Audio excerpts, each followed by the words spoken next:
ஆகவே இதை முற்றாக கைவிட வேண்டும் என்பதுதான் நம்முடைய முதன்மையான கோரிக்கை.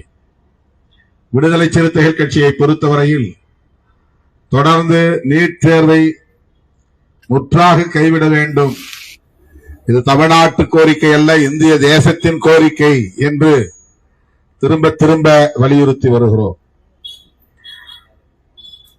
கடந்த மே மாதம் 3ஆம் தேதி நடைபெற்ற நுழைவுத் தேர்வை திடுமென 13ஆம் தேதி என்று கருதுகிறேன் ரத்து செய்துவிட்டது தேசிய தேர்வு முகமை.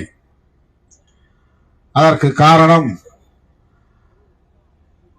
ராஜஸ்தான், உத்தரகாண்ட், பீகார், மத்திய பிரதேசம், கேரளா போன்ற மாநிலங்களில் நீட் தேர்வுக்கான வினாத்தாள்கள் தேர்வு எழுதுவதற்கு முன்பே வெளியாகிவிட்டது, கசிந்துவிட்டது.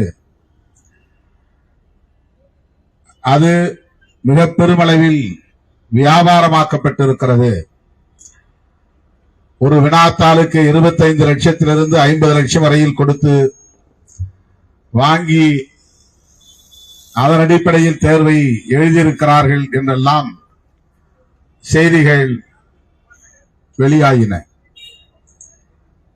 அதனை அடுத்து தேசிய தேர்வு முகமை, நேஷனல் டெஸ்டிங் ஏஜென்சி,